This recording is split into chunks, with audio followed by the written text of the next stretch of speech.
এটা তো জোর করে করছে, একেবারে ঠিক জোরে। ওই যে হাসনাত সাহেব সব মৌলানা নিয়ে, ইসলামপন্থীদের নিয়ে আপনার ঘেরাও করে ফেলছে, 144 জারি ব্রেক করে এটা করছে।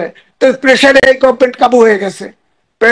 ডক্টর মোহাম্মদ ইউনূস বলেছিল না, অন্তর্বর্তীকালীন সরকারের কোন দলকে নিষিদ্ধ করার পরিকল্পনা নেই বলছিল, সেখান থেকে সরল কেন বলেন? নির্বাচনের ক্ষেত্রে বলেছিল যে সব দল যতটুকু একমত হয়, আপনি ইউটিউব খুলে দেখেন, যতটুকু সংস্কার একমত হয় ততটুকুই নির্বাচনে যাব, যদি একমত না হয় তাও নির্বাচনে যাব, ওয়েবসাইটে দিয়ে দেব, সবাই দেখবে, জনগণ কে কোথায় রাজি হয়েছে, কোথায় রাজি হয় নাই। এখন তো সব পার্টির সাথে হিয়ারিং শেষ, যতটুকু একমত হয়েছে ওটাতে নির্বাচনে যান। দেশটাকে তো বিপদে ফেলে দিচ্ছেন একদম। আপনি খেয়াল করে দেখেন, আমি জাস্ট আপনাকে স্মরণ করে দেই, দেখেন আপনার ওয়ার্ল্ড ব্যাংকের একটা প্রতিবেদনে বলছে আমাদের জিডিপি গ্রোথ 16 সালে হবে 3.3%। অর্থাৎ এই বাংলা পূর্ব পাকিস্তানের সময়, আমি পুরো সময় বলবো, বাংলাদেশ না, এত কম জিডিপি কোনোদিনই হয় নাই। অর্থাৎ আবার 26 সালে আমরা উন্নয়নশীল দেশে যাব, তখন জিএসপি সুবিধা বাদ, আপনার সব লোন টোন নেবেন, সবগুলো লোন বেশি, দাম বেশি। আজকে রিপোর্ট আছে, আপনি দেখেন, কালকে রিপোর্ট ছিল ইএন ভিত্তিক লোন নিচ্ছে $7.5 বিলিয়ন, এটা $12 বিলিয়ন হয়ে গেছে।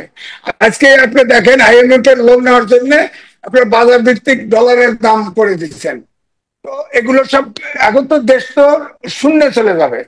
এখন ইলেকশনের ব্যাপারে এখনো কোনো কথা নাই। আজকে ডক্টর মোহাম্মদ ইউনূস বক্তৃতা দিলেন চিটাগাঙে, ছাত্ররাই আগামী দিনে বিশ্বের সিদ্ধান্ত নিবে। ছাত্ররা কি দিবে?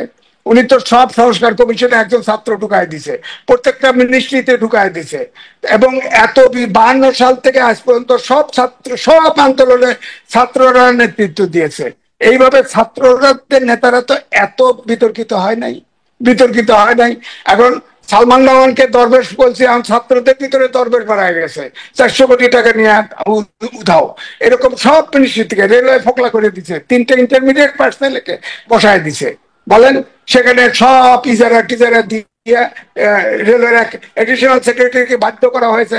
আমরা যারা ঘুষ খায়, যাদেরকে আমরা তিরস্কার করি, সেই অ্যাডিশনাল সেক্রেটারি তাদের অত্যাচারে রিজাইন করে চলে এসে বলে দিছে।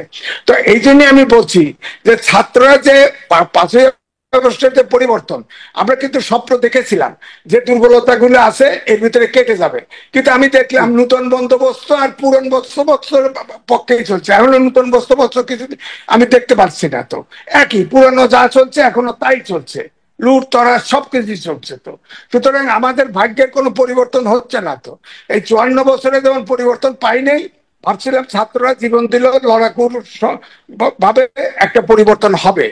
গণতন্ত্র যদি চাই, তাহলে কোন রাজনৈতিক দলকে যদি নিষিদ্ধ করতে হয়, তাহলে অবশ্যই আইনের মাধ্যমে করতে হবে, সেটা হয় নাই। আমি তো বলেছি এইভাবে নিষিদ্ধ অ্যাক্টিভিটিস নিষিদ্ধ করা, এটা কোনো আইনে নাই, বাংলাদেশে কোনো আইনে নাই। সুতরাং এটা করেছে, এটা চাপে পড়ে করেছে আমি বলবো। এখন ধরেন এই দল 1991 সালের নির্বাচনটা ধরে নেওয়া হয়, খুব নিরপেক্ষ নির্বাচন হয়েছে, সেখানেও আওয়ামী লীগ প্রায় 2.25 কোটির মতো ভোট পেয়েছে, সরকার গঠন করে নাই, কিন্তু বিএনপি সরকার গঠন করেছে, পার্লামেন্টের সিট বেশি পেয়েছে। এখন এই 2.25 কোটির লোকের মধ্যে বিবিসি রিপোর্ট করেছে ভারতের নেতা চলে গেছে 100, সারা 100, আর সারা পৃথিবীতে 6 সিটে আছে 500। এই টাকাওয়ালারা অধিকাংশ চলে গেছে বিদেশে। এখন আমার বক্তব্য হচ্ছে, গ্রামগঞ্জে নিশ্চয়ই আবার আমার বাবা ফরিদ সাহেব অত্যন্ত সচেতন, আমি বুঝতে পারছি, ওনার কানেকশন আছে, অনেক নিরেট গরিব লোকও আওয়ামী লীগ সমর্থন করে। এখন ধরেন আমার বক্তব্য হচ্ছে, আমার সংগঠন করার অধিকার আছে, সংবিধান দিয়েছে, সংবিধান এখনো আছে। এই সরকার, আমি ওই বঙ্গভবনে দাওয়াতে ছিলাম, এই সংবিধান সমুন্নত রাখার জন্য ওত নিয়েছে।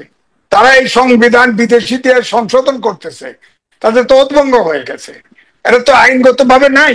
তারা, আমি বলতে পারি তাদের ওত ভঙ্গ করেছে, যাই হোক সেটা না। আমার বক্তব্য হচ্ছে, ধরেন আওয়ামী লীগের 3 ভাগের 1 ভাগ আপনার এই গণহত্যা করেছে, লুট করেছে, এরা সব বিদেশে। সর্বশেষ ছিল আপনার হামিদ সাহেব, হামিদ সাহেবকেও এই সরকার পার করে দিল। হ্যাঁ, কারণ এটা তো এখনো পরে পরিষ্কার বলে নাই, সরকার জানবে না কেন, কেন পরিষ্কার করে নাই। এখন ধরেন আর একবার ধরেন ওই উপজেলা বা নেতা টাইপের আছে, আর বাকি তো সব সমর্থক আছে, তাদের আপনি নাগরিক অধিকার দিবেন না? তাহলে নাগরিকত্ব বাতিল করে দেন। নাগরিক অধিকার, তাদের তো সংগঠন করার অধিকার আছে। যে লোকটি চুরি করে নাই, যে লোকটি মানুষ মারে নাই, যে লোকটি সন্ত্রাস করে নাই, এদের কি করবেন? এদের উইন্ডো দিবেন না? তারা কি করবে? তারা তো যদি এখন ধরেন আর একটা ধরেন আওয়ামী লীগ নিষিদ্ধ হয়ে গেল, তারা যদি অন্য দলে যায়, তারা জামাত যাবে, তারা বিএনপি যাবে, যেটা ভালো লাগে, অথবা নতুন দল করবে, আপনি নিষিদ্ধ করবেন কিভাবে বলেন? তাহলে কি সারা বিশ্ব আপনাকে এই করবে, পড়বে, একমত হবে? আমেরিকা বলতেছে, পশ্চিমা ইউরোপীয় সব দেশ এটা বলতেছে যে না, ইনক্লুসিভ নির্বাচন চায়। তা আমার কথা হচ্ছে যে আপনার সন্ত্রাসী, আমি যেটা প্রথমের থেকেই বলছি, তাদের যদি বিচার করা হয়, অর্থাৎ যারা সন্ত্রাস, লুট তরাজ, গণহত্যা বলেন, আয়নাঘর বলেন জড়িত, এই লোকগুলো বিচার করলেই তো আওয়ামী লীগ নেতৃত্ব শূন্য হয়ে যায়। তা আপনি সেটা করলেন না। আজ পর্যন্ত এই সরকার একটি কেসের মামলার চার্জশিট দাখিল করতে পারেনি, 9 মাস পার হয়ে গেছে। এখন এই যে এনসিপি দাবি করতেছে বিচার না হওয়া পর্যন্ত তারা বন্ধ। হ্যাঁ, তো এখন যদি তাই হয়, তাহলে এই সরকারের পক্ষে তো বিচার করা সম্ভব না। একটা চার্জশিট এ পর্যন্ত সাবমিট করতে পারে নাই।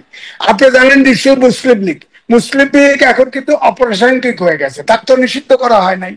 রাজনীতিকে, গণতন্ত্রের রাজনীতিকে রাজনীতি দিয়ে মোকাবেলা করবেন, এটা রাজনৈতিক গণতান্ত্রিক কালচারটা তো নাই, সংস্কৃতিটা তো নাই। আপনি দেখেন ব্রিটেন, আমরা ওয়েস্টমিনস্টার সিস্টেম ফলো করি, ব্রিটেনে তো রাজা আছে, ব্রিটেনে দল আছে, রাজনীতি আছে, কিন্তু তাদের কিন্তু লিখিত সংবিধানও নাই, কিন্তু দেশে গণতন্ত্র আছে, সারা বিশ্ব তাকে অনুসরণ করে, গণতন্ত্রের সূতিকারকার বলা হয়। হ্যাঁ, এখন বিশ্বে আরেকটা নতুন পদ্ধতি আছে, আনুপাতিক হারে। আমি নিজেও লিখেছি, ধরেন সেটা ধরেন দেশের পরিস্থিতি বুঝে হবে। এখন ধরেন আনুপাতিক হারে নির্বাচনে গেলে অন্য সমস্যা হবে। ধরেন এই পতিত সরকারের লোকজনও হয়তো ধরেন লোকাল গভর্নমেন্টে আগে নির্বাচন চাচ্ছে এনসিপি, জামাতও চাচ্ছে, কারণ জামাত তো খেলে ভালো, গোল করতে পারে না। আপনার অর্থাৎ জামাত একবার আলাদা ইলেকশন করলো, 1 সিট পেলো, আর একবার 3 সিট পেলো, এবার নেই 10টা নেই 20টা পাবে, খেলবে ভালো, মিটিং ডাকলে যত সমর্থক তত ভোটার। কিন্তু মার্গার ভোট বেড়ে যাচ্ছে, পার্লামেন্টারি নির্বাচন সিস্টেমে আপনার ভোট, তার সিট নাই, কিন্তু এই জন্য চাচ্ছে আনুপাতিক নির্বাচন, ছাত্র আনুপাতিক নির্বাচন। যে এনসিপি তো তখন ছিল না, তখন নাগরিক কমিটি ছিল, তখন কিন্তু বক্তব্য ছাত্রদের পক্ষ থেকে কম্পিটিশনে কে কত হিরো এই ধরনের বক্তব্য দেয়, সংবিধান পদদলিত করা হবে, সংবিধান ছুঁড়ে ফেলা হবে, এইসব বলা হয়েছে। তখন যখন 71-কে গুরুত্ব দিবেন, তখন এই সংবিধানকে বেশি ধরে আপনি সংস্কার করেন, যত খুশি 17 বার সংস্কার হয়েছে, এই সংবিধান অ্যামেন্ড করা হয়েছে, আপনি আরো করেন, চেঞ্জ করেন। যেমন 70 অনুচ্ছেদের কথা বলা হয়েছে, 70 অনুচ্ছেদ নিয়ে তো এখন সংস্কারের বিতর্ক নাই, কারণ বলা হয়েছে যে 70 অনুচ্ছেদে শুধু অর্থ বিল ছাড়া, অর্থাৎ নো কনফিডেন্স ভোট ছাড়া আর বাকি সব 70 অনুচ্ছেদ করতে পারবে এখন। এটা তো সব দল একমত হয়েছে, তো এটা তো সমস্যা নাই। সমস্যা এখন যেখানে আছে সেখানে হচ্ছে কয় টার্ম প্রধানমন্ত্রী থাকবে, কয় টার্ম প্রধানমন্ত্রী থাকবে। সেখানে অন্যরা সবাই বলছে 2 টার্ম থাকবে, এরপরে আর আর থাকতে পারবে না। বিএনপি বলেছে 1 টার্ম গ্যাপ দিয়ে আবার একবার থাকতে পারবে, এইটুকু বেঁধে আছে।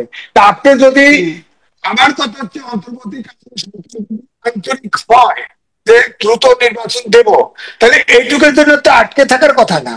উনি সবাইকে নিয়ে বসতেই পারতো, উনি আলাদা একটা আপনার কমিটি করছে, আবার আলাদা আলাদা হিয়ারিং দিচ্ছে, অর্থাৎ টাইম কিল করা, অর্থাৎ 5 বছর আজীবন থাকার একটা ব্যবস্থা করা। উনার তো নির্বাচন দেওয়ার ইচ্ছা আছে এটা মনে হয় না। সব বাংলাদেশের সব নাগরিক কনফিউজ যে এরা এরা নির্বাচন দিতে চায় না এই অন্তর্বর্তীকালীন সরকার, এবং ছাত্রদেরকে ব্যবহার করা হয়, সব শর্ত দেওয়া হয়, নানা শর্ত দিয়ে দিয়ে এটাকে পিছিয়ে দেওয়া হয়। হ্যাঁ, এটাই হচ্ছে। তো আমার কথা হচ্ছে, সব নাগরিক কনফিউজ, আবার একটা অংশের নাগরিক তো চানও যে এই মানে তিনি আসলে থাকুক, আরো দীর্ঘমেয়াদী থাকুক। এটা থাকুক, থাকুক। যারা বলছে ইউনূস সুৎখর, ইউনূস অবক্ষর, তারাই এখন বলে যে আল্লাহর প্রেরিত বান্দা সে। আমাদের দেশের আপনার এগুলো যারা ওয়াজ করে তারা বলছে না তারা সুৎখর, ইউনূস সুৎখর, শেখ হাসিনাও বলছে না সুৎখর। এখন তো মৌলানারা বলে আল্লাহর প্রেরিত পুরুষ। আপনার পরিবর্তন হতে কতক্ষণ লাগে? হ্যাঁ, এই জন্যই বলছি যে ছাত্রদের অত্যন্ত সজাগ ভাবে এখন রাজনৈতিক দল তাদের সজাগ। এই যে ধরেন এই যে 11 তারিখে যে আপনার 144 ভেঙে আসলো, ওখানে এনসিপির সব নেতাও ছিল না, আমরা তো দেখেছি। তো ওখানে সব সন্ত্রাসী সহ ইসলামিক দলগুলো সব ঢুকছে ওর ভিতরে, ঢুকে যার যার পলিটিক্স শেষে করছে, এখন এনসিপির ঘাড়ে পড়ে গেছে। আমার বক্তব্য হচ্ছে যে দেশে গণতন্ত্র আসতে হলে যাই হোক না কেন, ধরেন এনসিপি, আগের যে এনসিপির যে আশা ছিল এনসিপির উপরে, এখন কিন্তু সেই আশা জনগণ মনে করে না। কারণ আমি নির্বাচনে আওয়ামী লীগ 3টা বড় সংগঠন করেছিল, বড় বড় নেতা দিয়ে 300 আসনে সিট দিয়েছিল, একজনেরও জামানত থাকে নাই। আবার এনসিপির সদস্যরা কিন্তু ওই পর্যায়ে গেছে। যেমন আমার থানা পাবনার সাতিয়া, সেখানে কোনো এনসিপির কমিটি করার লোক পাওয়া যায় নাই, তখন শিবিরের লোক দিয়ে সেই কমিটি করে দিছে। আমি রাজসাক্ষী দিচ্ছি।